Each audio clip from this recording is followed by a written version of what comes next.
is East Asia Tonight. Good evening, I'm Otelia DeWitz. Tonight's top stories from East Asia. Seoul is weighing whether to join US-led patrols at the Strait of Hormuz after a fire on a South Korean-operated vessel. President Donald Trump urging action as Seoul investigates. Now, a fragile US-Iran ceasefire is under strain. Washington says it hit 6 Iranian boats as Mr. Trump launches a mission to escort ships out of Hormuz. Tehran denies they were military vessels. Also, a complicated security picture for Asia. New Zealand's Prime Minister speaks to CNA on balancing economy and geopolitics with China. Fresh from Indonesia, Japan's defense minister is now in the Philippines, aiming for deeper defense ties and a possible transfer of used Japanese destroyers.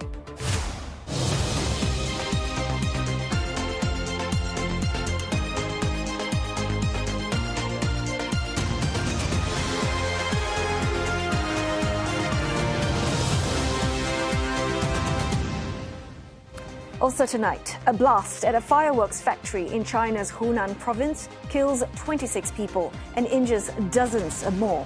President Xi Jinping calls for a thorough investigation.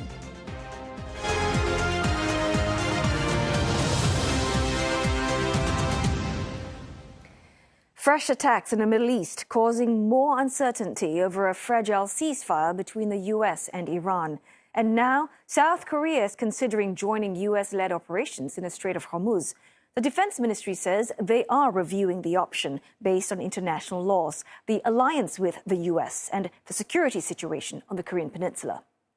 Now, Seoul positioned on taking direct action in security for the Strait of Hormuz after a South Korean-operated vessel was damaged just off the UAE. South Korea reported a blast and a fire that broke out in the engine room, though it clarified that the cause is unclear. An investigation is underway. Now, U.S. President Donald Trump has blamed Iran for firing shots. The South Korean vessel has been towed to a nearby port. All 24 crew members were unharmed. Now, the freighter is operated by South Korean shipper HMM and sails under a Panama flag. Well, the U.S. has also claimed strikes that President Donald Trump says destroyed 6 fast boats of Iran's Revolutionary Guard. The attacks came just after Washington launched Project Freedom, an escort mission for stranded vessels in the Gulf. But Iran denies the boats belonged to the military. Its state media says civilian boats were hit and at least 5 people were killed. Now, state media also quoting Iranian military officials confirming the strike on a UAE energy facility as a response to the U.S. military's adventurism. Now, Foreign Minister Abbas Araghchi says that developments in the strait show there is no military solution to the crisis. Mr. Araghchi is expected to discuss the latest developments in Hormuz when he travels to Beijing this week. And for the latest, we have Blake Sifton covering developments for CNA live from Tel Aviv. Blake, first up, perhaps can tell us more about the latest clashes between Washington and Tehran.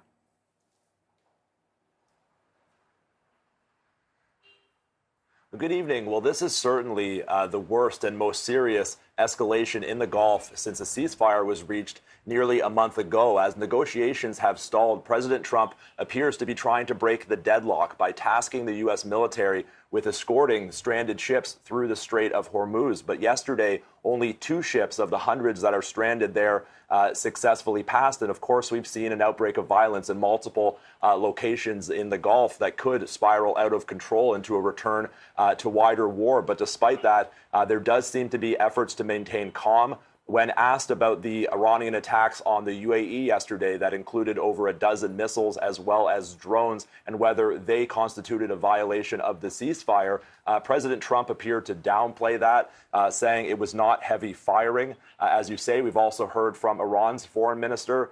He has stressed the need for negotiations mediated by Pakistan. He has said events in Hormuz make clear that there is no military solution to political crisis. Now, when it comes to those negotiations, on Sunday, when speaking to Israeli media, President Trump said that a 14-point peace plan sent to the U.S. by Iran was not acceptable. According to reports, that plan calls for an end to the war and the reopening of the Strait of Hormuz, with negotiations on Iran's nuclear program to be held at a later date. So that crucial issue would not be part of the initial main deal. Iran has also called on the U.S. to abandon what it says is excessive demands. Blake, what about other global leaders, though? I mean, what's their response been like?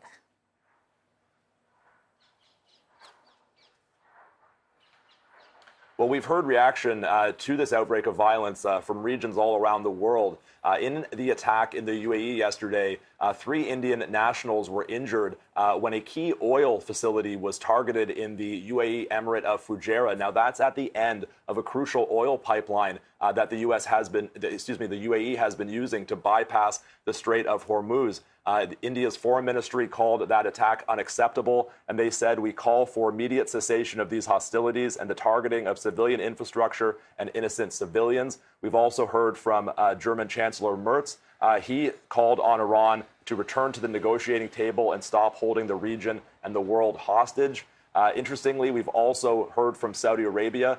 They condemned the Iranian attacks on the UAE. And said it affirms its solidarity with the brotherly United Arab Emirates. Now, that's important because Saudi Arabia and the UAE have been at odds recently, in part because of Abu Dhabi's decision to leave the OPEC oil cartel, but also because they back opposing sides in Sudan's civil war, as well as in southern Yemen. But attacks like this by Iran have unified Gulf countries despite their differences.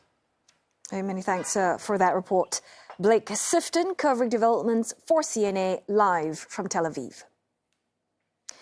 U.S. President Donald Trump says that his upcoming summit with Chinese President Xi Jinping in Beijing will be very important and that he will use the opportunity to remind his rival that the U.S. has the edge in the AI race.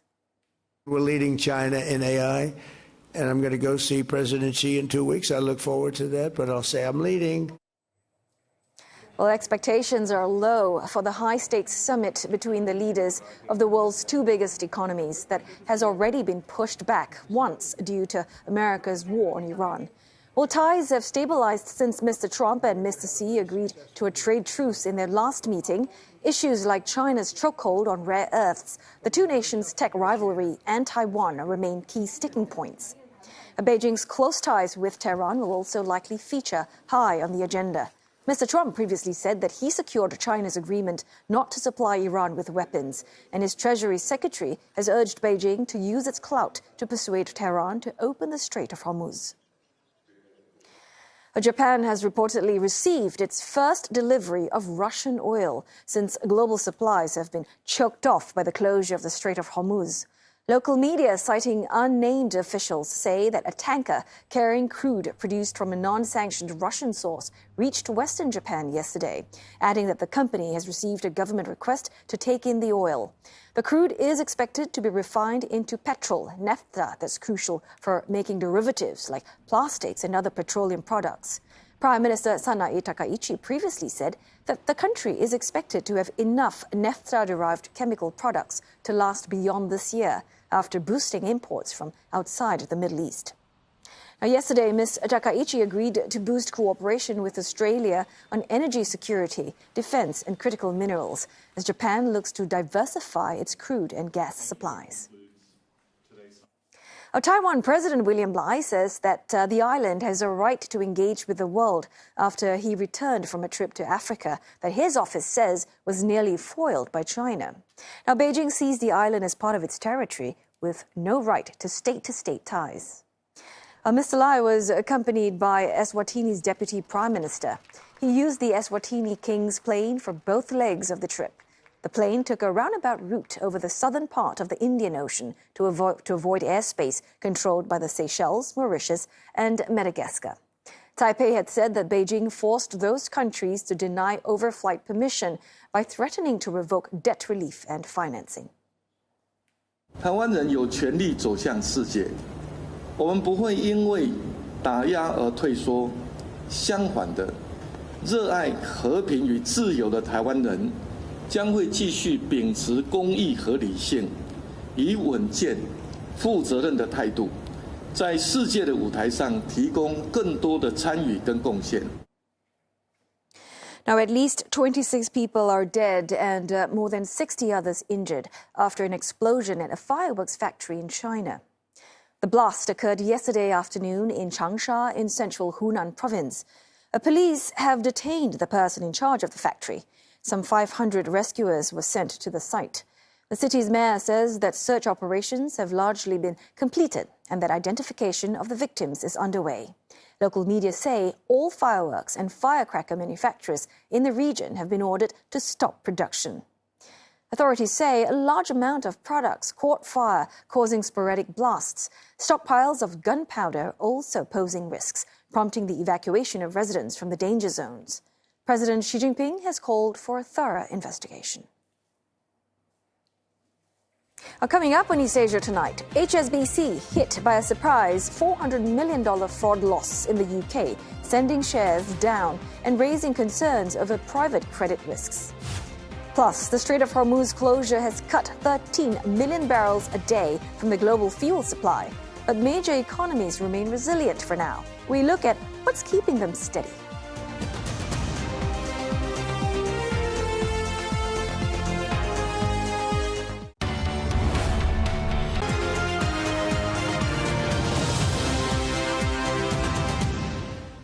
Hello again. You're watching East Asia tonight, and it is now time for your business news with Roland Lim. So, Roland, HSBC apparently reported this sharp drop in first quarter profits. Tell us, what is the story behind it? Yeah, well, surprisingly for the markets, Europe's biggest bank has had its fortunes partly dragged down by the ongoing conflict in the Middle East. HSBC reporting its first quarter profit missing market estimates. Higher credit loss charges in the UK and provisions for the Middle East conflict offsetting the strength of its Hong Kong and wealth businesses. The London-based bank says that net profit rose 0.1% from a year ago to $6.94 billion for the 3 months ended March. Now that missed the estimate of $7.02 billion. Pre-tax profit fell 1.1% to $9.4 billion. HSBC's expected credit losses jumped $400 million to $1.3 billion, hit by the fallout from the Iran war and a weaker economic outlook. The bank also took a $400 million charge tied to a single exposure at its UK investment bank, linked to fraud involving a secondary securitization deal. Despite the fall, the bank said it remains confident in achieving its targets. Now, while HSBC hasn't operated in Iran for over a decade, the widening conflict is threatening growth plans across the region, with global lenders setting aside hundreds of millions of dollars to cushion against rising geopolitical risks. Now, HSBC is setting aside $300 million to cover impairment tied to the conflict. Despite the fall, HSBC said it remains confident in achieving its targets and tiding through the crisis in the Middle East. But the investors don't look that confident. HSBC's Hong Kong listed shares closing down more than 5% after the announcement. Now, meantime, Hong Kong's economy grew at its quickest pace in nearly 5 years in the first quarter as compared to the same period last year. Strong global demand for AI electronics helped push the growth rate up. Now, GDP expanded 5.9%. That's according to official advance estimates, beating analyst expectations and a jump from the previous quarter's increase. The financial hub is relying on its traditional pillars, such as tourism, to generate growth, and that's helped to drive retail spending. Looking ahead, the government expects the outlook to remain positive, but warns of risks from the disruption to supply chains from the Middle East. Remember, the territory imports most of its energy and is reliant on fossil fuels, rendering it more vulnerable to the oil shock. Key NVIDIA supplier Han High Precision, also known as Foxconn, reported an almost 30% jump in its April revenue on year, selling more than $26 billion worth of hardware, underscoring persistently strong demand. The Taiwanese company also expects revenue for this quarter to jump by more than 30%. Foxconn assembles servers for NVIDIA's accelerators, and US tech titans say they plan to spend more than $700 billion on AI this year. Foxconn also assembles iPhones and MacBooks for Apple and stands to gain from the strong reception over the new iPhone 17 series. Shares of Hong Kong conglomerate CK Hutchison clocking in their highest in more than 6 years. That's on news.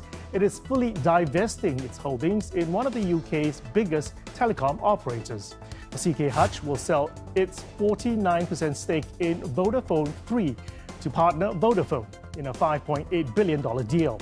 Now, this sale is part of the Hong Kong conglomerate's efforts to shed major assets in a bid to boost shareholder returns, and also comes amid ongoing regulatory and legal scrutiny facing Britain's mobile operators. CK Hutch is also caught up in a diplomatic spat between the US and China over its holdings of 2 ports along the Panama Canal. A run of hot first-day performances continues in Hong Kong with Star Sports Medicine's stellar trading debut stock, surging as much as 204% to 299 Hong Kong dollars from its listing price of $98.50 at one point. It closed the session up 118% higher. A strong debut underscores rising investor interest in Chinese healthcare and tech names, which helped the company raise some $106 million, with its retail portion subscribed heavily by nearly 8,000. It also adds to a string of successes Hong Kong listings had in recent months, including a roughly 380% pop for optical computing firm Light Intelligence and a 240% surge for hardware and software firm Shanghai Sunmi. Oil prices retreating after the US and Iran exchanged fire in the Strait of Hormuz amid a flare-up in violence that has also drawn in the UAE. Now, Brent crude has stayed above $100 a barrel for nearly 2 weeks and not far from its 4-year peak that it hit in April. Amid fragile supplies, the UAE's energy minister has assured markets, saying that they are committed to pumping oil to meet global demand. OPEC's third largest oil producer withdrew from the group last week. Meantime, Goldman Sachs has warned that global oil stocks are approaching their lowest level in 8 years, adding that the speed of depletion is becoming a concern. The bank estimates that total oil stocks currently stand at some 101 days of global demand, and that could fall to 98 days by the end of May. The International Monetary Fund warns rising energy prices are already driving inflation higher, adding that the global economy could face a much worse outcome if the Middle East war drags into next year and if oil prices hits $125 a barrel. And of course, we've been tracking the fallout from the closure of the Strait of Hormuz. About 13 million barrels of oil a day effectively taken off the market. Prices are up sharply and some countries are rationing fuel, and yet global markets are still near record highs. So what's cushioning the blow? Well, let's turn to Roland once again to get the lowdown. So I know, Roland, you've been digging deep into this. Why hasn't the markets tipped into a downturn yet? It's a real surprise, isn't it? But there are basically 3 big shock absorbers at work. Firstly, energy stockpiles. So we're talking about major economies in this crisis going in with high strategic reserves. Japan, Korea have stockpiles of more than 200 days. Europe has more than 140 days, and China even bigger. It's got millions of barrels sitting in storage. And although they don't give out official estimates, some reckon they could have about 100 days of strategic stockpiles. So that buys them time, and there's no immediate panic. A second thing is policy support. I mean, governments have been quick to step in when the war erupted, subsidizing fuel, making sure that prices are capped, as well as stabilizing supply chains. So that's helped to protect households and businesses from the full force of any price hike as yet. And thirdly, well, this is the most interesting one, AI demand. Tech boom is powering across Asia in terms of shipments. We're getting record shipments of chips, of electronic machineries, of circuit boards. And that's all because of data centers. And because of that, the shipments or trade in Asia is actually still going higher. So you've mentioned those 3 pointers there, but essentially in a nutshell, AI is effectively acting as a buffer for global growth. Yes, as one economist puts it, it's actually wallpapering the cracks. Demand in the US for AI is also is very, very strong. I mean, we have trades as well as factory outputs that are still at record levels. In fact, the stock markets are also at record highs because of AI stocks. But I have to mention, though, that there is a deeper structural shift in terms of the global energy needing more energy. It's learned to do with less. I mean, according to the World Bank, since 2000, the amount of energy needed to produce $1 of GDP for the US and for Europe as well, that's fallen by a third. Now, China is even more efficient. Since 2000, it's estimated that China now needs 40% less energy to produce $1 of GDP. So that's putting them in good stead. I mean, of course, over the longer term, it still will hurt, but for right now, it's actually helping. But I want to talk about, if you recall, back in the 1970s, we had all the big oil shocks there. There seems like a big contrast, though, from those days, where we actually saw immediate recessions. I mean, what's going on there? Yeah, I mean, that's right.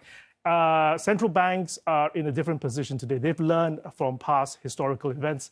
And also, remember back in 2022, when Russia invaded Ukraine, I mean, oil prices jumped. But at the same time, inflation was high then. So we had policymakers actually trying to battle inflation. So they were keeping interest rates lower quite aggressively. At the same time, now inflation is more contained, and central banks like the US Fed, and they are actually taking a wait-and-see attitude because they can to see how this plays out. And this wait-and-see attitude is because there's still a big if, right, hanging over all of this. As long as the strait stays closed, we don't know what's going to happen next. Yeah, I mean, that is the key risk. I mean, everything is towards the Strait of Hormuz. The IMF says that if the choke point clears tomorrow, well, global GDP growth will stay around 3%. And that's pretty good going because the previous year, global growth was at 3.4%. But the IMF says if the choke point continues for the rest of the year, well, then global growth could fall to 2% or maybe even into contraction territory. And let's not forget, this is an uneven process in the sense that what I'm trying to say is that, you know, for the poorer economies, for the developing countries that don't have strategic reserves, that don't have an AI boom, they are facing, you know, fuel shortages and they are facing factory shutdowns. Okay, so in a nutshell, would you say it's resilience at the top but straining at the bottom? That's right. I think at some point, if this goes on longer, the cracks are going to widen. And then the governments will have to decide whether they want to support growth for today as well as sustain finances for tomorrow's growth. All right, many thanks for unpacking this all for me. Roland Lim there from our business desk. Okay, on that note, we're going to go for a break now, but coming up on East Asia tonight. First to China and now to India. We'll explore the visits by Vietnam's leader to regional powers with an expert from IC's Yusof Ishak Institute right after this break.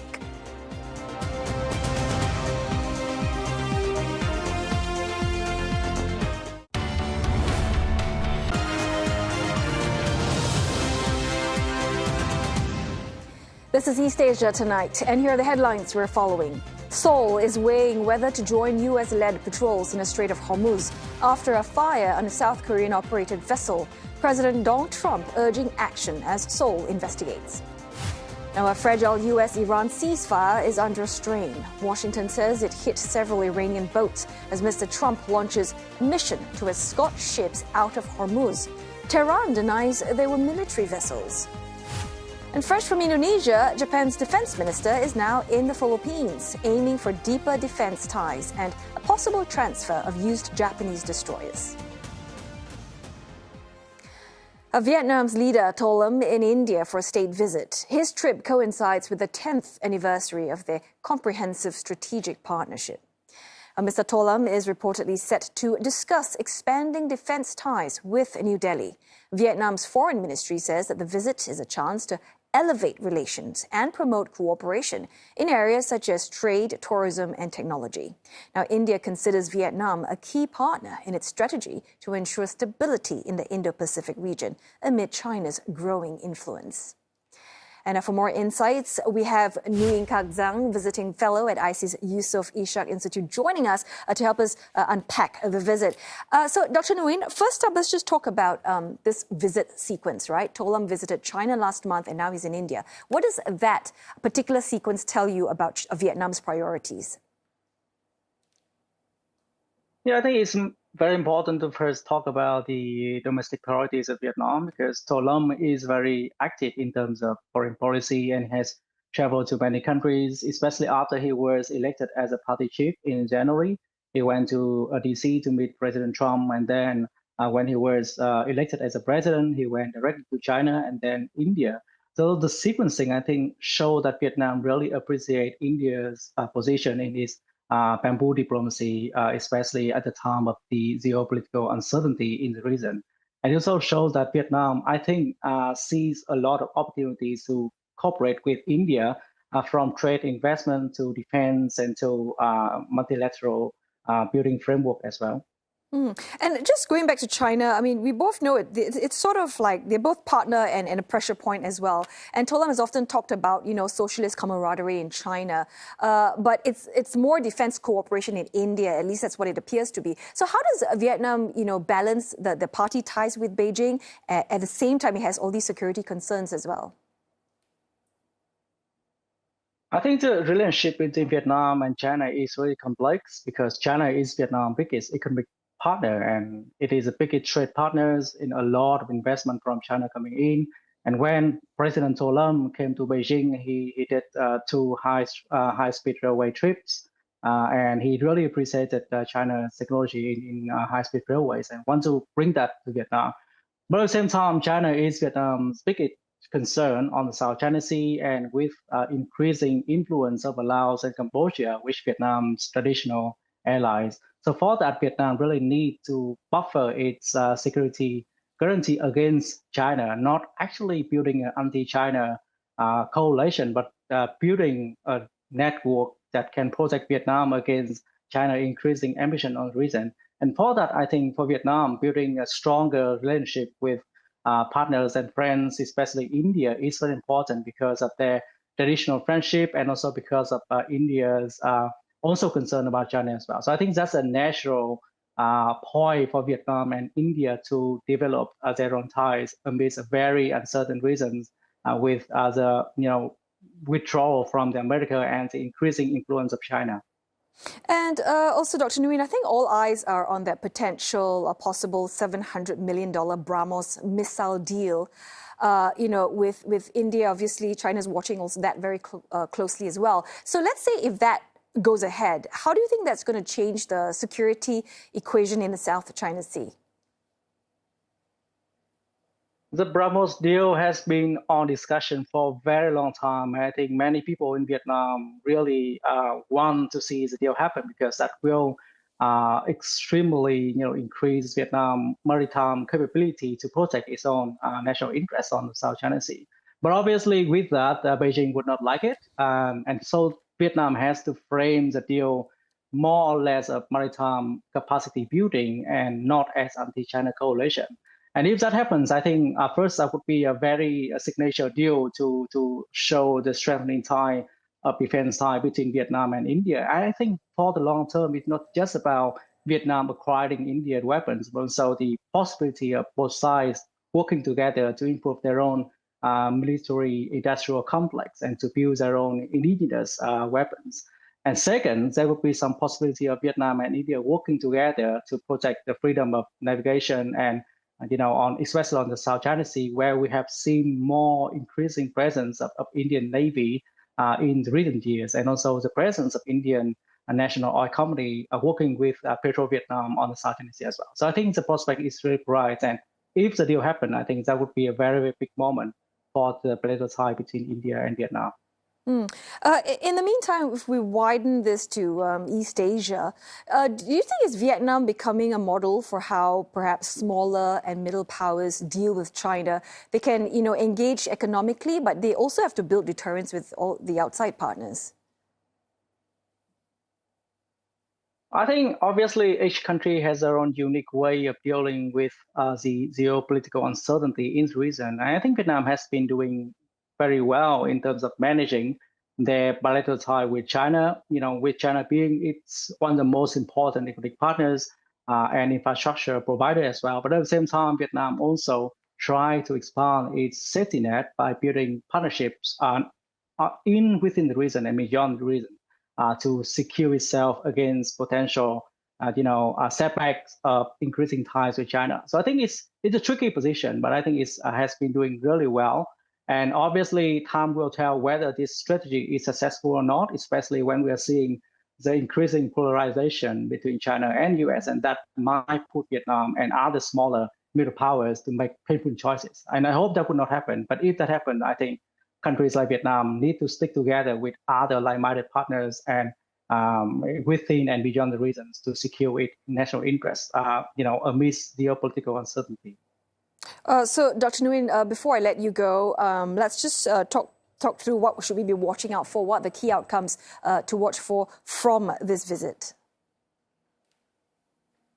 I think there are three key points that we should observe on this visit by President To Lam to India. The first, obviously, is about trade and economic investment, which I think by countries easier than other things. And Vietnam and India, despite the fact that we are comprehensive strategic partners for like more than 10 years, but the trade volume of Vietnam and India is only less than $70 billion compared to 300 billion with China and 200 billion with the US. It's still quite small. So I think Vietnam and India will try to increase the trade relationship.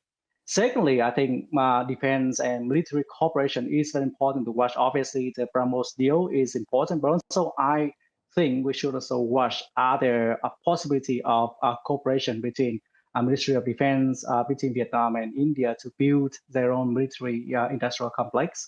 And third, the strategic language is very important as well, because obviously we know that India has its policy, and Vietnam also have put a lot of emphasis on protecting its interests on the South China Sea. So if there is a convergence in terms of strategic language, I think this is also very important to see whether the comprehensive strategic partnership between India and Vietnam has been elevated to a new level. I will certainly be looking out for those pointers you've just mentioned there. Thank you so much for your time and thoughts, as always. Nguyen Kak Giang, visiting fellow at ISIS Yusof Ishak Institute. Now, New Zealand Prime Minister Christopher Luxon says that there is a chance to remake multilateralism as Asia faces a more complex security landscape. While speaking to CNA's Angela Lim, he highlights the Indo-Pacific's growth potential, but added that prosperity must go hand in hand with stability, while balancing New Zealand's economic ties with China against wider geopolitical pressures. New Zealand's always been an open economy. That's been a very trade-oriented economy. We have 1 in 4 of our jobs are tied to trade, and we're very externally oriented as a people. So for us, having freedom of navigation to make sure that we can move our products and our exports all around the world, which have been booming and growing over the last year or so, is really important to us. And that's where Singapore and us, we both advocate very strongly for freedom of navigation, upholding UNCLOS and the law of the sea, and making sure that ultimately there's a resolution here, because what we don't want to see is a precedent where there is tolling or taxing of a Strait of Hormuz that actually could impact other waterways that both countries utilise to move their goods and services around the world. The Middle East aside, how does New Zealand see or assess the current regional risk outlook when it comes to regions like the Indo-Pacific, specifically the Taiwan Strait and the South China Sea? Well, for us, we see huge opportunity in the Indo-Pacific. I mean, this will be a huge driver of the middle class of the global economy. This is where huge amounts of growth sit. Yes, we have challenges, which is why, at a regional level, we've been forming relationships with lots of countries across the Indo-Pacific region, because we think it's also about where we can drive tremendous prosperity in this part of the world. But also in 2026, you don't get prosperity without having security. And so those conversations are inextricably linked, as we've seen, through a Ukraine crisis and conflict that's actually ended up creating economic pain and suffering in Western Europe. And as we're now seeing with this Iran conflict, where we're seeing huge pain and suffering for many people all around the world because of energy challenges as a result. So, we need to make sure that we work together well across this region. We have huge opportunity. We think it's a tremendous engine for global prosperity. We appreciate that the rules-based order that countries like Singapore and New Zealand have relied upon is changing.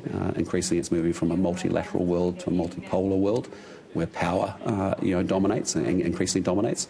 But yet the new order isn't yet fully determined, and there's a chance for countries like New Zealand and Singapore that believe in the rules-based system to remake multilateralism as a result. So, for us across the whole of the Indo-Pacific region, there's opportunity and prosperity, but it's also making sure that we, de-escalate. We have, ASEAN centrality is so important in that context, to making sure that we have peace and prosperity. Yeah.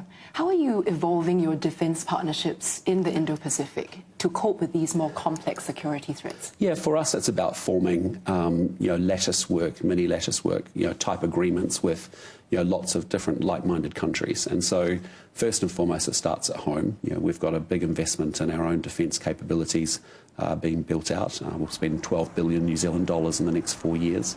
But we want to make sure that we're interoperable, for example, with our closest ally, our only ally, which is Australia, so that when we're building out and securing capital and equipment, that we're actually very aligned and we can be a force multiplier for each other. And obviously Singapore is a key part of that as well. And we've got a huge interest in unmanned vessels as has Singapore, and there's areas of collaboration and platforms like that as well. So for us, it's about recognising that we need to build out both security and trade relationships with groups of like-minded countries. Yeah, and speaking of that delicate balance, on one hand, China is New Zealand's largest trading partner, and then you also have very deep defence ties with the US and also Five Eyes members.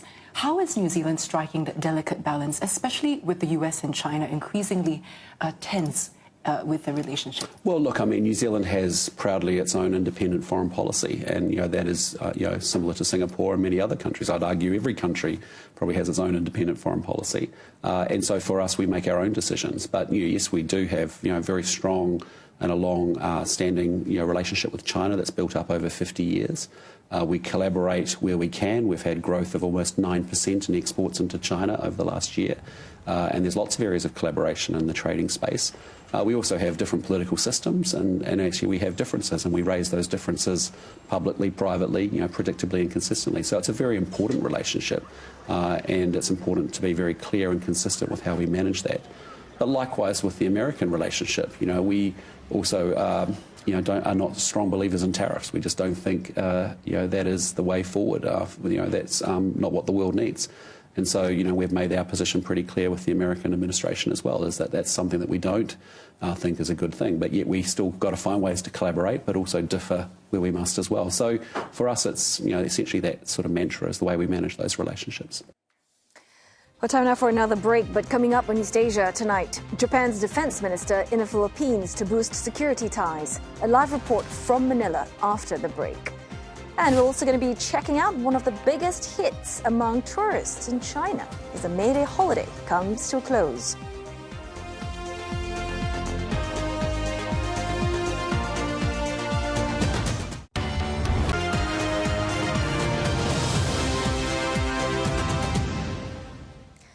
Japanese Defense Minister Shinjiro Koizumi has met the Philippine President and Defense Secretary to discuss boosting military cooperation. And this includes a possible transfer of used Japanese destroyers to the Philippines amid repeated clashes between Manila and Beijing in a disputed South China Sea. Mr. Koizumi will also witness the Balikatan exercises, an international combat drill that also involves the US and Australia, among others. Now, this year marks the first time Japanese troops are active participants in live fire exercises. And for more, we have Marie-Jo Ramos. She is covering the story for CNA live from Manila. Marie-Jo, what key developments are we anticipating from the defense talks between Manila and Tokyo? Yes, Atali. So earlier today, we saw Philippine President Ferdinand Marcos Jr. shaking hands with Japanese Defense Minister Shinjiro Koizumi during a courtesy call in Manila. And as we speak, Koizumi is in a bilateral meeting with Philippine Defense Secretary Gilberto Chodoro Jr., where they are expected to discuss measures to broaden defense ties and discuss a potential transfer of Japanese defense equipment, including used destroyers, to the Philippines. Last month, Chodoro said the Philippines can now access quality military equipment from Japan, which he said is of the highest quality and supportability. Chodoro also, in his opening remarks earlier during the bilateral meeting, Chodoro echoed the shared vision for a free and open Indo-Pacific, while Koizumi, in his opening remarks, said that the heightened tensions in the Middle East are having a serious impact on the security of both Japan and the Philippines, including energy security and the stabilization of sea lanes of communication, which requires for a stronger defense ties between the Philippines and Japan. And Koizumi is also set to observe the Philippines-U.S. joint exercises tomorrow, featuring 1,400 Japanese self-defense forces personnel, which, as he said earlier, is the first such deployment of combat troops in Philippine soil since World War II. Also, Marijo, at a time of rising geopolitical tensions, what does their push to deepen defense ties signal to the wider region? That's an interesting question. In the context of joint activities like the Balikatan, the largest joint military exercises between the Philippines and the United States, I think this is a clear strategic signal to the wider Indo-Pacific region that nations, especially those who are concerned about China's growing assertiveness, particularly in contested areas like the South China Sea, are gearing towards tighter security alignment. We are seeing Japan gradually expanding its security role and its defense ties with the Philippines through capacity building and the transfer of defense equipment, which clearly shows the stance. So we are seeing an emerging network of overlapping security partnerships in the region, especially for the Philippines, which has maintained a long-standing alliance with the United States. But we have yet to see whether these growing partnerships will actually lead to a coordinated response during conflict. Hey, many thanks for that update. Marijo Ramos reporting to us live from Manila for CNA. Now, the World Health Organization says that a cluster of Hantavirus cases is under investigation aboard a cruise ship stranded off Cape Verde in the Atlantic Ocean. 7 cases have been identified so far on the MV Hondias. Now, at least 3 deaths have been confirmed. The luxury cruise ship has been barred from docking at Cape Verde as a precaution, but WHO officials report that Spain authorities will, quote, welcome the ship for a full investigation. Some 149 people are on board, including citizens from Spain, Britain, and the US. I am currently on board the MV Hondias, and what's happening right now is very real for all of us here. We're not just a story. We're not just headlines. We're people with families, with lives, with people waiting for us at home. There's a lot of uncertainty, and that's the hardest part. All we want right now is to feel safe, to have clarity, and to get home. Well, the MV Hondias was on a weeks-long polar cruise traveling from Argentina through Antarctica before reaching Cape Verdean waters on Sunday. Now, to better understand what the hantavirus is, we spoke to Amesh Adadja from the Johns Hopkins Center for Health Security. Hantavirus is usually a rodent-to-human interaction. It's not usually something that transmits between humans. And in the situations where it has transmitted between humans, it doesn't do so very efficiently. So this is something that needs to be controlled, needs to be understood, but doesn't pose a major risk to the world. Certain types of hantavirus, particularly hantavirus pulmonary syndrome, where it affects the lungs, can have mortality rates up to 30% or so. And it's endemic in the Americas. In the United States, we probably have 20 cases a year or so.